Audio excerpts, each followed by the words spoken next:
Hello, and welcome to another reading of The Great Cosmic Mother by Monica Sjöö and Barbara Moore.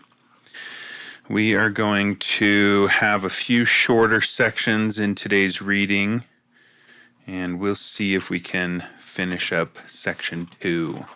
This section is The World Egg, Yin Yang. The ancient Great Mother of all living gave birth parthenogenetically to herself and the entire cosmos. She was the world egg, containing the two halves of all polarities or dualisms, the yin-yang of continuity and change, expansion and contraction of the universe.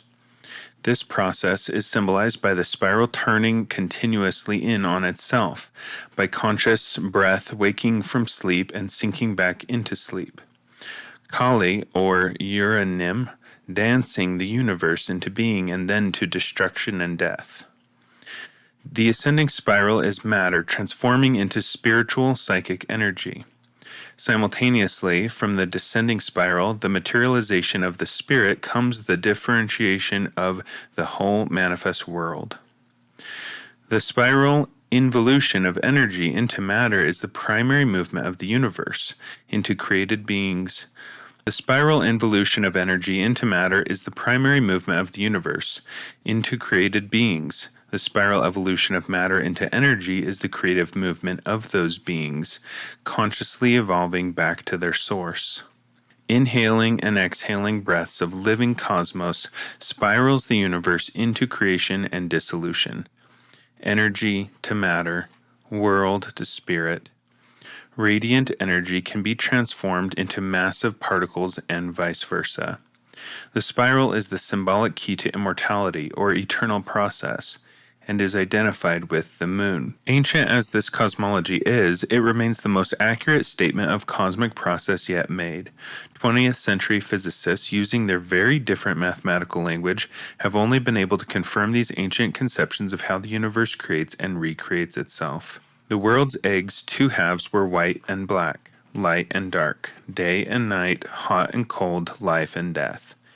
It contained within itself all oppositions, but it also stated the union of opposites, as the continuum is contained and synthesized within the spiral.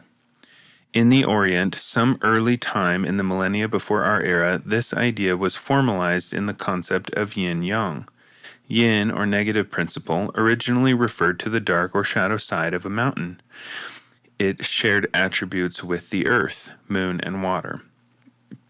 Yang, or positive principle, signifying bright banners in the wind, or the light side of a mountain, was linked with the sky, sun, and fire. After several generations of Eastern philosophers, everything became classified under these categories, including the sexes. Yin was female, Yang was a male.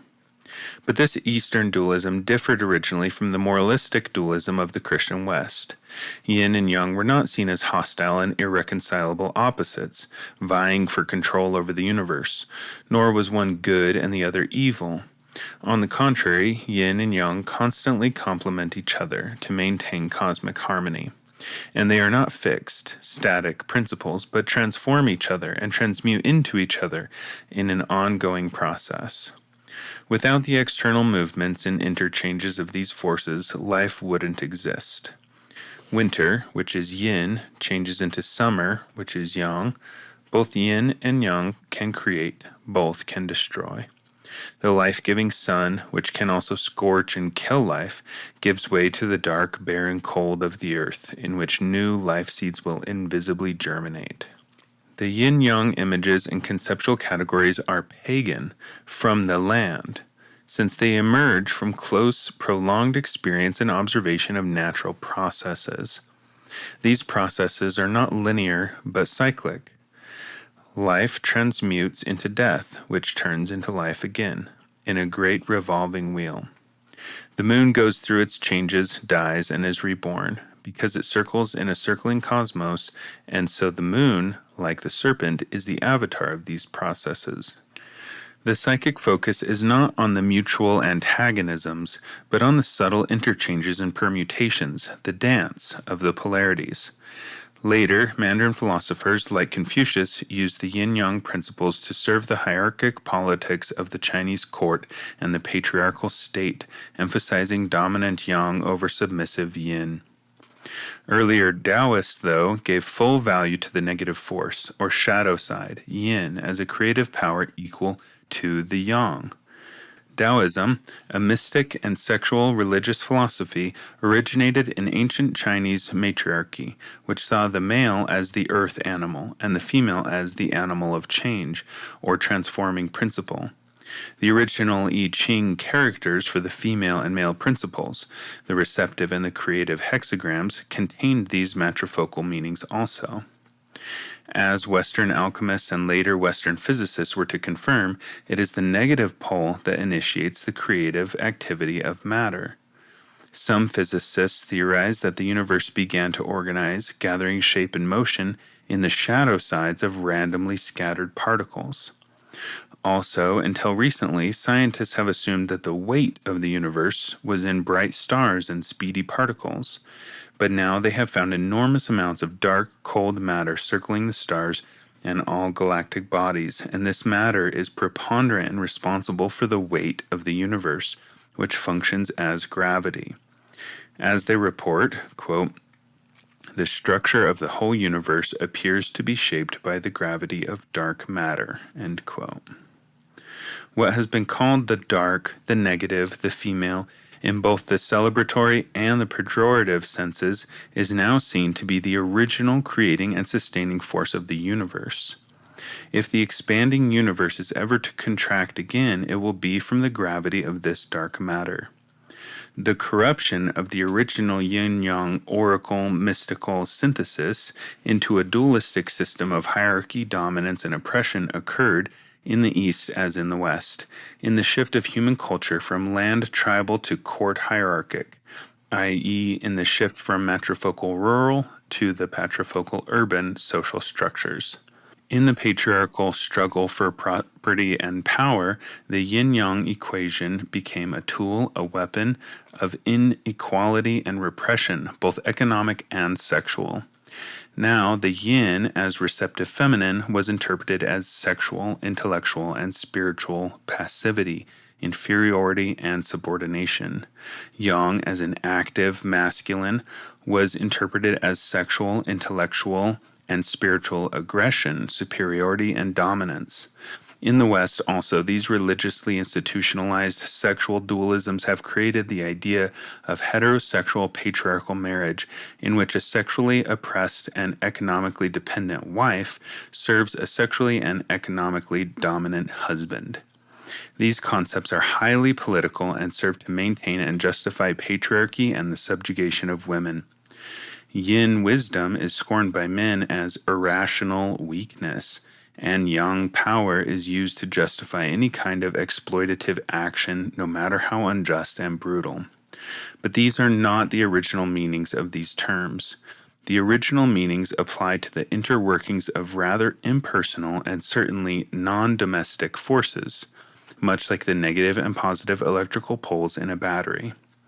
As R. Buckminster Fuller put it, quote, "Energy, when its potential is built to sufficient voltage, must arc over to the dominant negative," end quote. And that's the end of that section. On to page 66, the next section. The Gynandrous Great Mother. In truth, Western Christianity's stereotypes of weak femininity and strong masculinity are among the most extreme in history.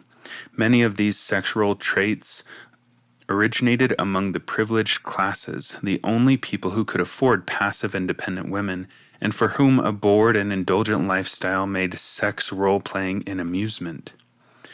Bound feet among the wives of wealthy Chinese men of the past served the same aesthetic and entertainment function and were a sign of privilege.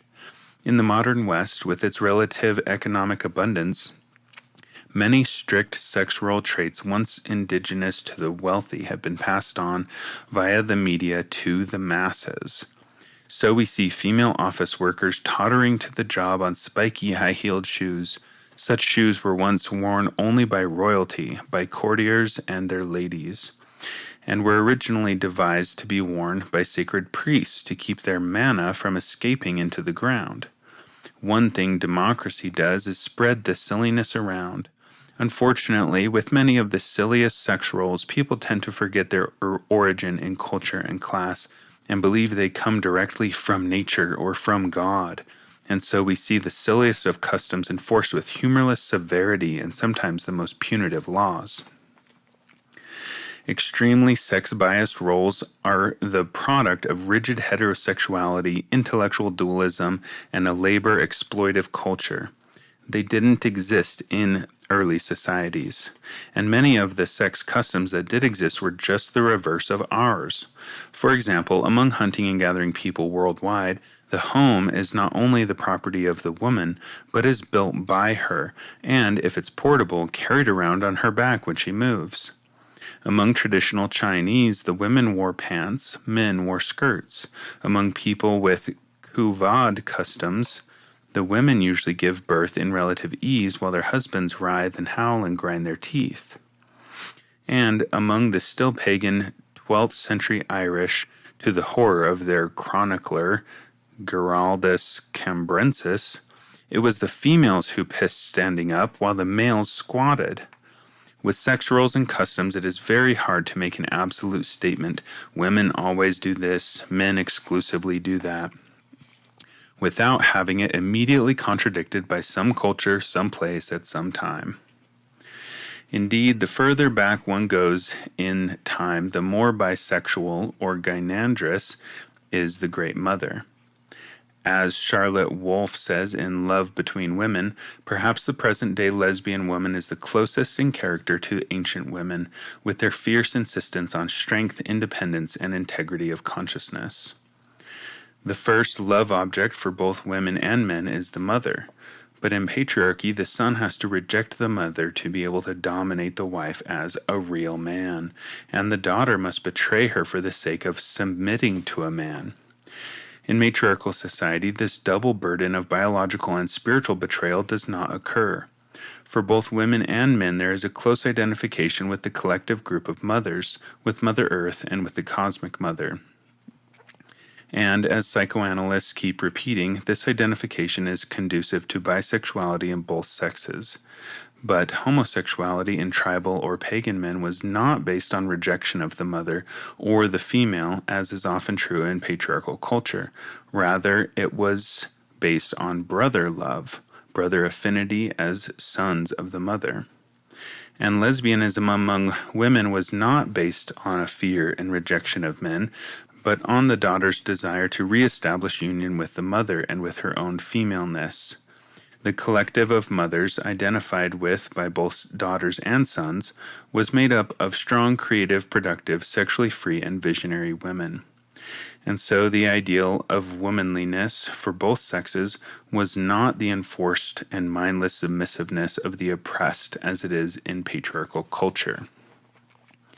In many of the most ancient images of the goddess, she is shown with both breasts and phallus as hermaphroditic, e.g., bearded Ishtar. Divine bisexuality stressed her absolute power, especially over her own sexuality, which was a spiritual as well as an emotional, physical expression. Male shamans in many primal cultures wore women's clothes and lived like women, often in homosexual relationships. The Neolithic goddess was served in her temples by bisexual or lesbian priestesses and by bisexual or homosexual priests. In the disorder of the late Neolithic, in the transition from matriarchy to patriarchy, eunuch priests served her, men who had castrated themselves in an orgiastic identification with the goddess. One branch of the Essenes, the Semitic sect with which Jesus was later associated in Qumran on the Dead Sea, served as eunuch priests in the temple of Artemis at Ephesus on the west coast of Turkey. With what we know of this period, men were feeling under extreme pressure to identify either with the ancient Great Mother or with the militant new male gods, and devotion on both sides went to extremes because such acts had become politicized with the rise of patriarchal misogyny, a fanaticizing sex phobia new in the world. Creative women and men in all ages have found rigid heterosexuality in conflict with being fully alive and aware on all levels, psychic, sexual, and spiritual, because it is a mental and emotional limitation as well as a physical one. It is as if on all levels of our being we are split in half, locked into one half and forbidden the other. We are split against ourselves and against the self in the other by this moralistic opposition of natural polarities in the very depths of our souls. And the result is war, necrophilia, alienation at the root. And if we don't resolve this, we will all die of a mutual murder that is total suicide. As Esther Harding says in Women's Mysteries, Ancient and Modern, modern woman at the core of her being is cut off from the source of life. With rigidly imposed heterosexual roles, women, and men also, are emotionally and mentally stunted. Women are also physically stunted. Compare us with statues and reliefs of the Amazons or of the huge Celtic warrior women. In ancient Scotland, land of the Picts, who were later invaded by Celts from northern Ireland, some very mysterious and legendary warrior women lived. They were Amazonian battle fighters and witch shamans, a lesbian bisexual sisterhood entrusted with the guardianship of their tribe's secret powers and visions. According to Jean Marchal, in Women of the Celts, all the great Celtic warrior heroes were initiated into the profession of arms and also into the sacred mysteries of sex by these women. The Picts were the naked shock troops of all the Celtic nations. They went into battle, women and men side by side, wearing only their blue body paint, woad, sacred to the Earth Mother. They were called Picts, Indo-European pike, tattooed, Godelic quicked, and Latin pictus, meaning painted, as they decorated their entire bodies with these blue tattoos of all the magic birds, beasts, and fish belonging to the Great Mother. They practiced communal sex rites and sometimes ritual cannibalism. The Celtic women generally were known for their great physical strength and ferocious bravery in battle. Roman historians wrote that among the Gauls, the women were almost as tall as the men and equal in courage. The Teutonic as well as Celtic tribes were often led into battle by warrior queens, and the invading Roman soldiers reportedly feared the fighting women more than their male companions. As Brefalt noted again and again, among primitive people not yet contaminated by the physical habits and role-playing of, quote, civilization, it was common to find the women equal in stature, often larger than the men, with greater musculature and endurance capacities. Among Stone Age skeletons of Neanderthals, it is often impossible to determine sex by size or weight of bones. Early females and males were almost equal in stature, equally strong. As seen in the most ancient Paleolithic images of the goddess, the solid strength and massiveness of the female body was an ideal, and certainly the human race and earlier hominids couldn't have survived 2 to 3 million years of catastrophic earth changes if females had been as physically weak and mentally dependent during those long, hard ages as we are supposed to be today. Anne Cameron's Daughters of Copper Woman, Stories of Northwest Pacific Indian Women from Vancouver Island, gives us a real picture of the strengths needed by early women. To be fit, as mothers, as lovers, food and shelter producers, as wise women, as visionaries, as creators and guardians of a whole people's culture, these females began undergoing rigorous physical training programs long before puberty to develop every strength of mind, of heart, of leg and arm muscle, and of spirit needed by them to be grown women, i.e., fully evolved human beings. And so the young women of ancient matriarchal Sparta also developed skilled and athletic bodies. When they married, the wedding ceremony included a wrestling match with their new mate.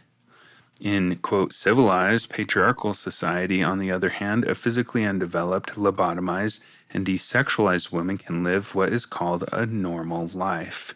Here are the memorable thoughts of the psychosurgeons. Quote, lobotomized women make good housekeepers. It is more socially acceptable to lobotomize women than men because creativity, which the operation totally destroys, is, in this society, an expendable nullity in women." End quote. There is no such thing as partial liberation. No one can be economically free while sexually repressed and bifurcated. No one can be sexually liberated while an economic slave. No one can enjoy mental freedom while the body's labor and sexuality are exploited and conditioned by oppression. And if we pretend that we can free our spirits while the bodies, minds, and emotions of humanity are still straitened by biophobic and exploitative sexual, social, and economic ideologies, we delude ourselves. Freedom is all or nothing, and there is no freedom for males of any class or color or ethnic group while the female remains unfree. Ancient bisexual women was inventor, scientist, builder, artist, healer, producer of craft and culture, shaman, ecstatic visionary, warrior, and leader. This is our total potential. When our life energies are not divided against themselves and against us, blocked and distorted by cultural and religious stereotypes. This is just the beginning of our potential, when our energies are able to flow out freely to create the world, as symbolized by the self-sustaining power of the Gynandrous Great Mother.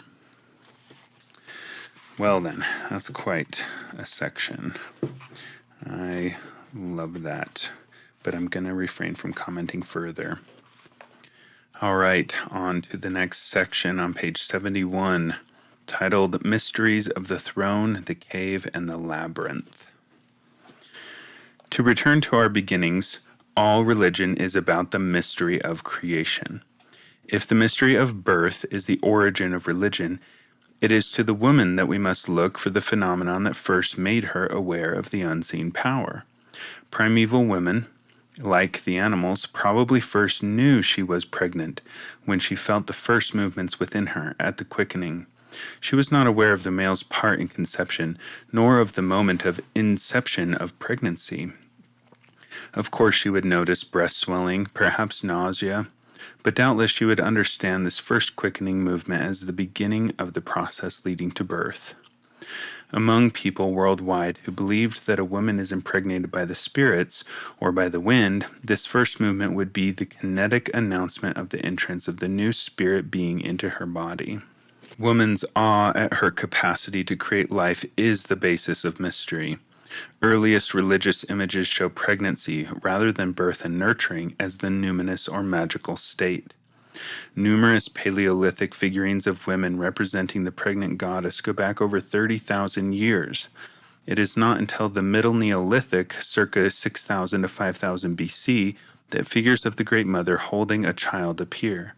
These are fascinating figures from Çatalhöyük and Hakalar in the region of modern Turkey.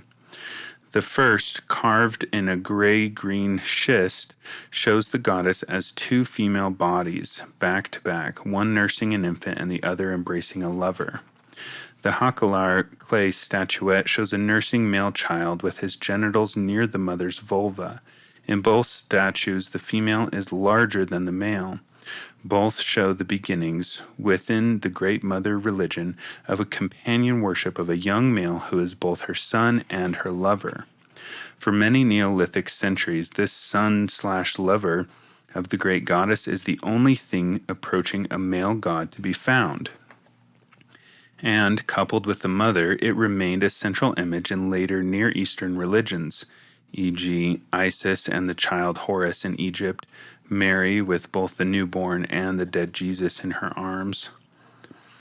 In pre-dynastic Egypt, the goddess of the women was Ta'urt, the Great One, who was imaged as a pregnant hippopotamus standing on its hind legs.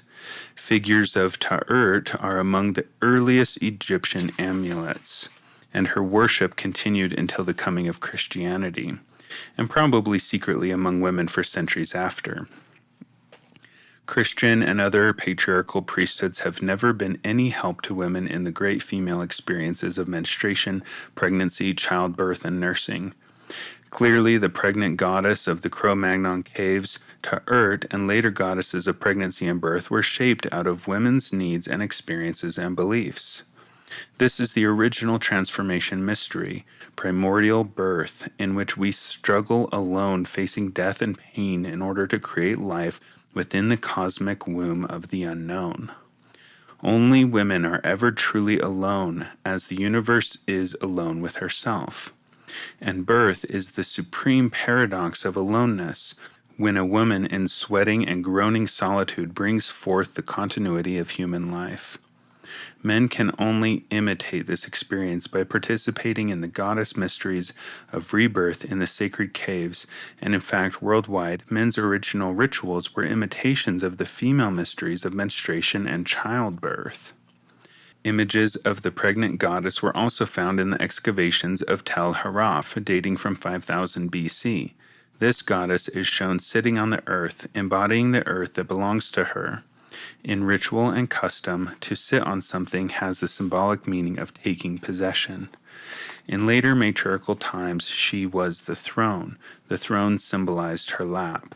The queen came to power by sitting on this lap or womb of the goddess, so becoming one with her. Among the Ashanti of West Africa, there was a cult of the throne, and giant throne replicas have been found in the Ashanti graves. The black goddess was worshipped throughout the Ashanti territory. All the great mountains were seen as the goddess sitting on the earth. The mountain was the original throne womb. It combines the symbols of earth, cave, bulk, height, and immortality. In the towering mountain overlooking the land is embodied the enormous strength of the goddess. Throughout Thracian, Macedonia, Greek and Cretan lands are mountains with huge thrones at their summits, carved laboriously from rock. These are the empty thrones waiting for the goddess to take her seat. This custom was taken over by later patriarchal kings. To be enthroned is to be empowered, i.e., to receive the power of the Great Mother and her mandate to rule.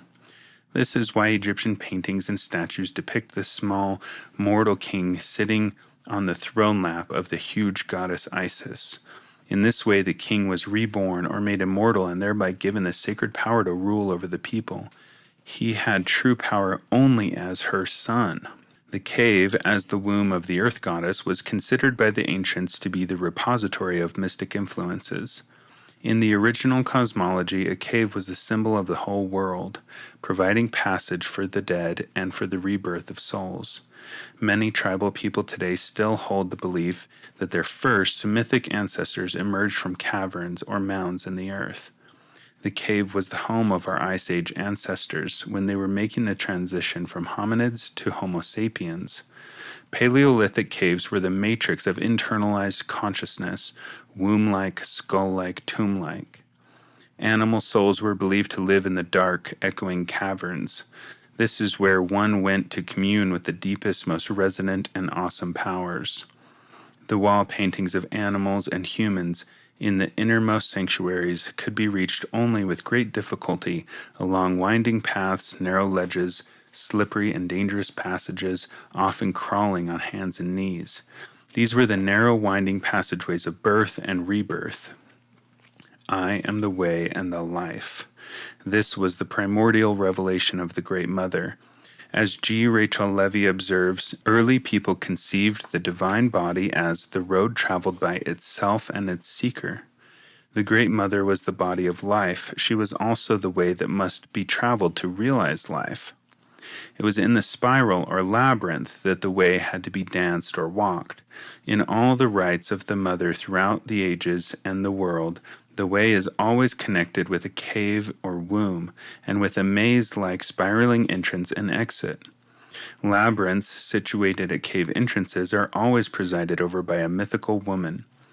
Among ancient Cretans, as among present-day Hopis in the American Southwest, the earth womb is depicted as a maze, and the mythic place of emergence of the whole people and of the individual soul is called the place of birth or rebirth. Visually, the Cretan maze womb and the Hopi maze womb are identical. In Hindu tradition, both the convolutions of the brain and the eightfold stages of the mind, the manas, are identified with the winding spiral form of the labyrinth. A labyrinth both creates and protects the still center, the heart, allowing entry only to the initiated. Before larger knowledge is revealed, old preconceptions must be dissolved by the psychic and ecstatic reentry into the original cosmic womb cave of the mother. The pathways between the two worlds were trodden by humans in magical dances and rituals. Perhaps the human collective are actually generated as well as absorbed the life forces of the goddess in these rites, since the roads taken by the divine power are themselves currents of energy. Among hunting and gathering peoples, the shamans still go into caves to experience visions, dreams, and spiritual rebirth, and to gain healing powers through resonant communion with the dead. The dead are especially sacred to the goddess since they directly partake of her being, spirits awaiting rebirth through her physical manifestations. The familiar bull roarer, still in use among Aboriginal people, produces the terrible whirring sound of the spiral, the strange whirlwind of passage between the two worlds. Extremely complex ideas were expressed through the symbol of the labyrinth. First, the initiate had to find the way through the underworld, the womb of the mother, going through symbolic death to be reborn again through her on a larger psychic scale. Simultaneously, by dancing the winding and unwinding spiral, the initiate reached back to the still heart of the cosmos, and so immortality in her. The dance would have been combined with sexual rites and the taking of some hallucinogen, like the legendary soma. In the resulting illumination, soma and self were experienced as one with the cosmic self in orgasmic ego death. The ecstatic center of the labyrinth was the no-mind center of orgasm experienced as death, creative madness, and loss of the conditioned self. Sexual magic was not practiced for the sake of fertility, especially in early times when no necessary connection was seen between the two. Sexual magic was practiced for the sake of ecstatic self-transcendence, a sexual spiritual fusion of the human with the cosmic all. Prana, or life current, in mystic Indian thought, is interrelated with sexual energy and can be directed by breathing techniques. Mind and breath, united and rhythmically directed towards a chosen goal, is the basis for sexual magic. Breath/air is linked with mind, the creatrix of ideas. They are experienced as identical. The breath, prana, is used by the yogi to compel the upward surge of kundalini, the sleeping serpent at the base of the spine, the sexual chakra.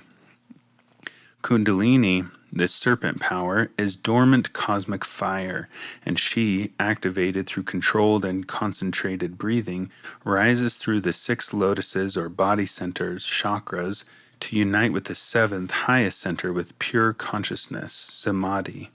With this union, liberation is attained, which is true nature and union with cosmic self. Kundalini, the mystic fire, is also expressed sexually as in Tantra Yoga. Here is the awakening of the great magic power which is Shakti Kundalini, the cosmic movement which is Shakti, and her movement in the human body which is Kundalini, their ultimate union bringing great power, the eternally spiraling serpent force, through which is experienced cosmic timelessness. In Tibetan mystery schools, the breath plays a vital part in the process of dying. If consciousness is retained to the last through proper knowledge and concentration, then the breath or soul passes over consciously to the after death of the organism. There is a similar thought in the Egyptian Book of the Dead, based on the mysteries of Isis and Osiris. Consciousness must be retained to and through the moment of death to enable the soul to take the right path, the way, through the underworld. Concentrated unity of the psyche brings release from the power of death. The same method appears in The Secret of the Golden Flower, a Chinese book derived from ancient matriarchal Taoist ideas. Jungians pay respect to these mystic and symbolic perceptions of ancient peoples, but still fear the female realms. This Western rationalist prejudice and fear distorts Jungian commentary on the timeless ritual transformations of the labyrinth. Quote, In all cultures, the labyrinth has the meaning of an entangling and confusing representation of the world of matriarchal consciousness. It can be traversed only by those who are ready for a special initiation into the mysterious world of the collective unconscious. End quote. In Indian mystic symbolism, the multiplicity of this world is shown by the interpenetration of the upward male triangles, phallic, and the downward female triangles, vulva, the ascending and descending vortices of creative energy.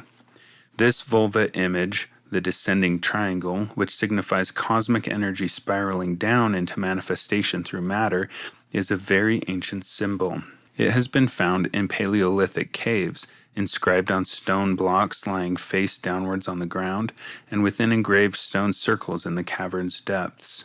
Ancient people believed that power resided in images themselves, or rather in the resonance between the image and the thing imagined. And this belief still lives in all of us. Symbols continue to have great power over the human mind and heart. Contemporary hunting and gathering people, such as the Australian Aborigines, maintain connections with mythical ancestors by tracing sacred paintings and dreamtime maps on the walls of secret caves. We can imagine that ancient women gained cosmic energy by touching and tracing the sacred vulva sign of the great goddess, just as initiates gained the power and insight of ecstatic death and rebirth by tracing and retracing the sacred spirals of the labyrinth, the womb-tomb maze of the great Earth Mother. All right, that's the end of that section. And we have 2 more sections before the third bigger section. I don't know how to refer to these very well. But yeah, let's continue. Now on page 77, the cult of the dead.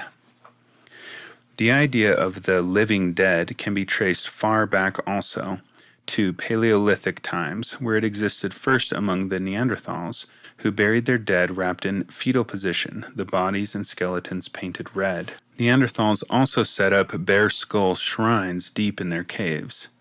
Next came the Cro-Magnons of Western and Southern Europe. They displaced the Neanderthals, but also interbred with them and followed many of the same burial practices. They had a cult of the dead and a cult of the skull, also burying their dead curled up and daubed with red ochre. This ochre painting of bodies and bones with the magic life color of blood, mana, was for countless millennia believed to give life to the dead, who were buried lovingly with cherished possessions in the floors of the caves where they had lived. The cave was the womb of the mother, and she who gave birth would also give rebirth. Human religious ideas of death and resurrection go back at least this far. From these burial practices of the Neanderthals and Cro-Magnons, we can assume their belief in themselves as indivisible spiritual entities. Though their material lives were primitive by our standards, in their aesthetic and spiritual iconographies they revealed as deeply feeling and evolved beings. They conceived and experienced a union between the divine cosmic cycle, the cycles of animal, plant, and human life, and the recent dead. All ancient and contemporary Aboriginal people conceive death as naturally continuous with life. Perhaps the need for unity and reunion expressed by these ceremonies is a first acknowledgement of a conscious sense of separation in the evolution of human consciousness. At any rate, in the first human religious rites, rebirth, resurrection, reincarnation were believed to occur within the body of the mother, as birth, death, and rebirth occur in the great cycles of nature. The further back one goes into ancient cultures, the more the holy enters nearly every phase and activity of life.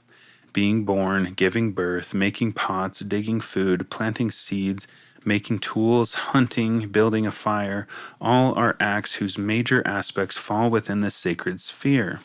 Social groups have magic religious foundations. Rites of transition from one life stage to another required group participation in ritualized expression, all designed to keep the individual's psyche united and in balance while passing through crises. Death was one of those major life events requiring ritual participation by the group. aimed at reharmonizing the survivors as well as easing the passage of the dead. Even after people left the caves and took up living in small settled villages, the dead continued to be buried close by. In the matriarchal town of Middle Neolithic Çatalhöyük, generations of the dead were buried under the floors of the homes, beneath the sleeping platforms. In this way, they continued to participate in the everyday lives of the living. Their presence was a recognized part of the ongoing life of the matriarchal group, and women shamans performed the death ceremonies. Like magic weavers, they connected the collective dream state in which past, present, and future psychic and physical realities merge with the textured realms of the dead. Drugs, such as hallucinogenic mushrooms, were used as one means of perceiving the underlying realities of the mystic connection. Funeral rites also always included some form of self-wounding. Since blood accompanies birth, the moon's cycle, food, killing, and other crucial life stages, as well as death. Blood is the physical counterpart of the mysterious terrestrial and cosmic life flows, and so women's transformation mysteries were all blood mysteries. All right, next section is The Mother of Wild Animals and the Dance, on page 79. Commenting on the almost total blindness of male historians vis-a-vis the obvious female orientation of the Upper Paleolithic, William Irwin Thompson writes, quote, "Because we have separated humanity from nature, subject from object, values from analysis, knowledge from myth, and universities from the universe, it is enormously difficult for anyone but a poet or mystic to understand what is going on in the holistic and mythopoetic thought of Ice Age humanity. The very language we use to discuss the past speaks of tools, hunters, and men, when every statue and painting we discover cries out to us that this Ice Age humanity was a culture of art, the love of animals, and women. Gathering is as important as hunting, but only hunting is discussed. Storytelling is discussed, but the storyteller is a hunter rather than an old priestess of the moon. Initiation is imagined, but the initiate is not the young girl in menarche about to be wed to the moon, but a young man about to become a great hunter." End quote. What the historians leave blank, our imaginations can fill in, with bright pictures like those covering the sacred cave walls. We know that women's religious rites were never separable from a totality of art, magic, and social and physical realities. The matrifocal group organized its power into a religious and cultural human expression through the medium of art. Art was the tool of the connection, the manifest vision, expressing experience of a single life-giving principle conserved in the changeless other world of the deep caves, where there is a perpetual darkness, and time becomes spatial, resonant, and static. In such a standing silence as within a giant living skull, the dream images make themselves known. The great goddess was the mother of wild animals. The inner recesses and womb walls of the caverns were alive with magic pictures of her beasts. She was herself an animal, all the animals. In many of the early images, she wears an animal mask. As in ancient Chinese Taoism, so in Western pagan religions, the female principle was the transforming animal, the energy of metamorphosis and hence evolution. The brilliant rush of European animal imagery from Cro-Magnon through Celtic, Nordic, and Teutonic art and incorporated into medieval bestiaries and illuminated manuscripts, express this primal dynamic vision of evolutionary energy as a surge of spirit into multitudinous forms. The goddess kept her various animal shapes for many thousands of years, among them the doe, the owl, the hare, the vulture, the pig, the cow, the wild mare, the lioness, the crow, the crane, the salmon, the jackal, the hermaphroditic snail, the serpent, the wren, the butterfly and the chrysalis, the spider. Early human attitude toward animals was totemistic. Totem means related through the mother. The blood clan's solidarity was identified with some specific plant or animal. Through the totem, the life of the human group and the ongoing life of nature were made inseparable. This is the meaning of sacrament, the absorption of humans of the non-human, or cosmic flow of forms. The secret spirit lives in and through the multitude of plant and animal forms which the goddess can assume at will. This means that any tree or beast, bird or fish or insect is symbolically/potentially her and must be related to with magic and respect. Individual members of a species die, but the group form remains, is permanent, is one of the Great Mother's ideal forms. This is the primal conception of reincarnation. Later European pagans believed in individual soul reincarnation through many forms, animal and human and demonic, as the mechanism of biological as well as spiritual evolution. The animism of primal peoples has been called childish. In fact, it is a profound experiential perception of the evolutionary relation between all life forms as manifestations of the original one, the first cell from which all life multiplied, the original cosmic egg. When human survival depends on such a sensitive rapport with the environment, as it always has and always will, such a conception is not infantile, but crucial. Human survival does indeed depend on a sacramental relation to nature. Now that this relation has been betrayed and destroyed, we know how important it was, and is. A sacramental bond between our earliest human ancestors and the natural world was the primary factor in our evolution, not simply as a physical species, but as conscious beings. For this bonding set up a resonance in which all art, all religious ritual, all magic alchemic science, all spiritual striving for illumination was born. As primal people have always experienced it, when you look and listen to nature, something appears, something always speaks. Animism is still a valid relationship. If modern man neither sees nor hears, the fault is in his dead sensorium. In primitive belief, no animal can be killed against its wish. When a member of a species is struck down, the one is wounded. Therefore, the hunter must fast and pray to the animal spirit before the hunt, not simply to ask its pardon, but to gain its assent to being killed. The hunted animal is seen to give itself to the hunter as human food, while its spirit returns to the group form. Because men did all the large game hunting and felt themselves to be tracking and slaying brother and sister animals, magic children, like themselves, of Mother Earth, we know they felt guilt and sought its resolution. After the spilling of blood, one must restore harmony with the dead animal and with the mother of animals, as its soul persists through the multiplicity of lives and deaths. Cave paintings from the Upper Paleolithic show stick-figure male hunters or entranced shamans alongside beautifully rendered bison and other game animals. The hunter's or shaman's spear may be shown juxtaposed with the vulvas of female animals.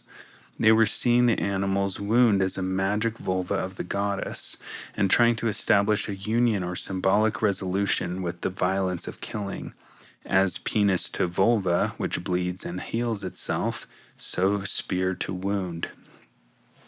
Rock carvings and paintings found in North Africa, identical in theme to the European cave paintings, make this analogy between penis and arrow, goddess's vulva and animal wound, with circular lines returning the energy in a vulva-to-vulva cycle. In all these Stone Age depictions of the hunt, there is not one image of aggressive or bloodthirsty hunters engaged in wanton slaughter. There are only images of prayerful petition and worshipful observation. As Thompson points out, these Paleolithic paintings of vulvas as magic wounds that heal themselves or give birth to new life continue as symbolic images through Western religious history.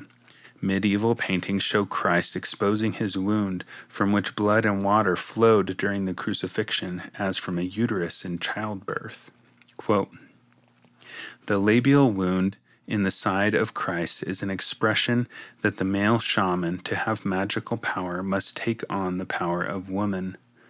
The magical labial wound is the seal of the resurrection and an expression of the myth of eternal recurrence. from Christ to the Fisher King of the Grail legends. The man suffering from a magical wound is no ordinary man. He is the man who has transcended the duality of sexuality, the man with a vulva, the shamanistic androgyne. End quote. These pagan meanings were kept alive, not in Orthodox Christianity, certainly, but in the Gnostic tradition, which recognized magic, bisexuality, the alchemical androgyne, the necessity of the male to experience his female wound. The Grail legend has been traced back to the Neolithic Near Eastern goddess religion, but in fact it goes back much further, to the sacred Cro-Magnon caves, and the Stone Age hunters attempt to resolve bloodletting guilt symbolically and ecstatically through a fusion of his sex spirit with the magic vulva wound of the mother goddess. Ritual cannibalism began with the same symbolic desire, not solely to propitiate, but to participate in the magic life-death rebirth process. Among primal people, the totemic animal is sometimes eaten as a sacrament by the group, or it is totally avoided as a group taboo. Either way, human hunger, killing, and eating are felt as unbalancing acts, which must be reharmonized through sacramental rites. Ritual cannibalism doubtless began with shared eating of the totem animal, a taking in of the animal's life force by the group. To participate in its death, in its lifeblood, is to partake of its eternal rebirth in the mother. Where it occurred in the world, ritual cannibalism, like hunting, was predominantly or exclusively a male activity. We can see in it early man's desire not to separate himself and to reestablish magic bonds with the mother after the spilling of her blood. This sacred cannibalism is still practiced symbolically in the Christian communion. Another mode of group intoxication, of ecstatic rebalancing, is the dance. Sacred circles made with stones are found in the deep Paleolithic caves, and in them the traces of human feet that danced around and around. Cave paintings show the shaman dancing in animal skins and antler headdress. The footmarks on the cave floor reveal generations of ritual dancing by all, women, men, children, dancing to and with the spirits of the animals in the most ancient human ceremony that we know. Masked dances, like dancing the maze, were a deliberate means of approach to the biomystical animal world and to the great mother within and beyond all forms.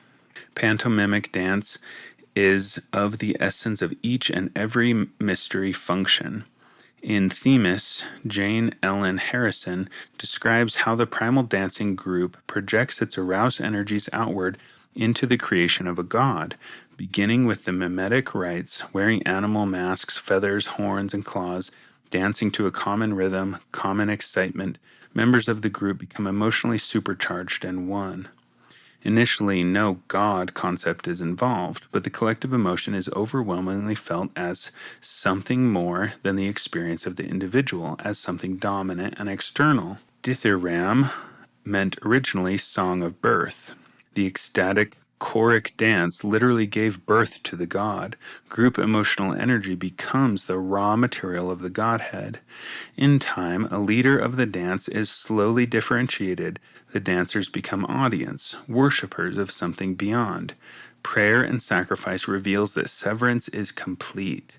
The community of emotion ceases, restructured into hierarchic observance, and the primal chorus loses all sense or memory that the God is themselves. We forget the God is always ourselves. Harrison's description shows the social and sheer biological origins of religion, the creation of divinity not from private prayer or individual moral abstraction, but from its chthonic roots in physical, collective, ecstatic energies.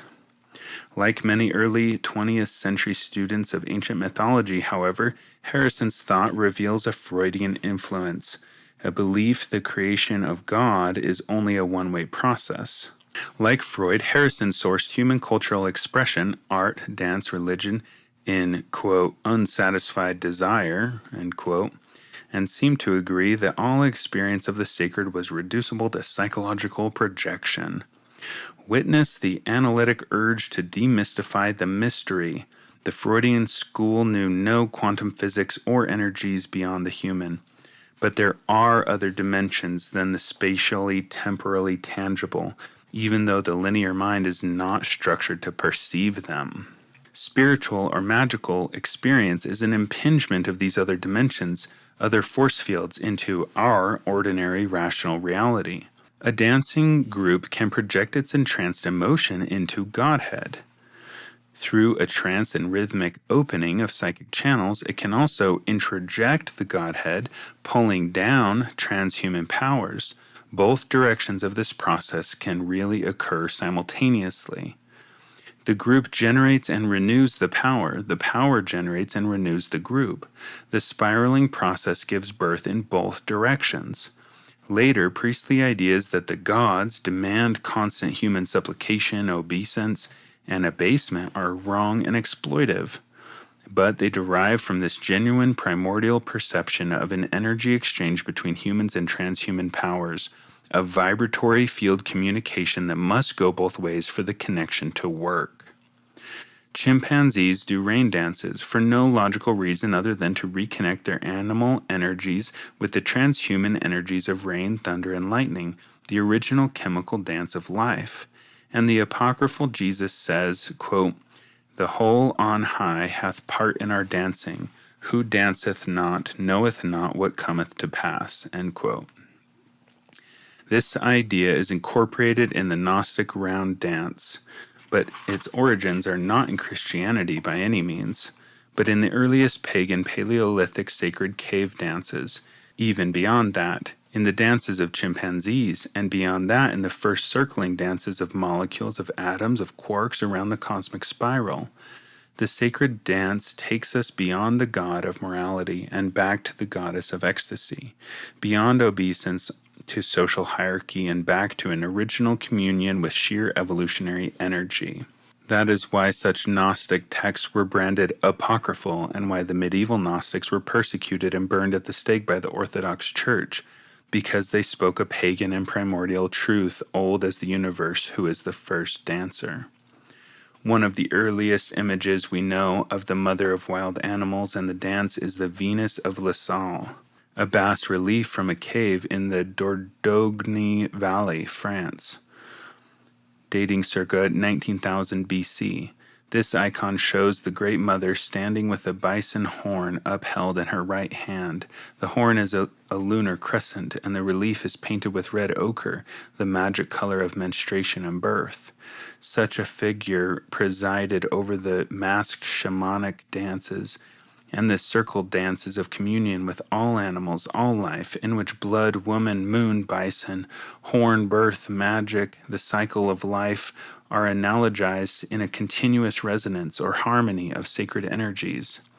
This La Salle Great Mother holding the lunar horn became the Virgin and the unicorn, one horn, of medieval legend. The marvelous tapestries of the Middle Ages, all woven by women, frequently tell the story of the unicorn who may be touched and tamed only by a chaste virgin. As Thompson notes, the unicorn is a lunar symbol of the ancient religion of Europe, the Great Mother religion, and the ritual drama of the macho hunter chasing and slaying this magic beast represents a trace memory of the shift from the moon-worshipping matrifocal European pagan society to the patriarchal sun worship of the Roman Empire and the Christian Church. Such traces of the Paleolithic hunt goddess and her magic relation to all the beasts can be found throughout European folklore, art, alchemy, witchcraft, and other heresies. They can also be found throughout the world, Asia, Africa, and the Americas. They are found everywhere human beings are found because they represent our original heart and mind. Among the Stone Age cave paintings are images of great women with upraised arms, some with their arms supported by smaller male figures on either side. Legendarily, sacred women stood in this position during the hunt, acting as receivers of cosmic energy. Among the African Stone Age cliff paintings found by Mary Leakey in central Tanzania, the hunt dancers are almost always women who move their bodies in the shapes and gestures of the animals. Among the Kalahari Bushmen today, a shaman woman performs a special invocation dance on the dawn of the hunt day, invoking the protective dawn star Venus, who is called the hunter, and communing with the spirits of the animals who will voluntarily die to feed humans.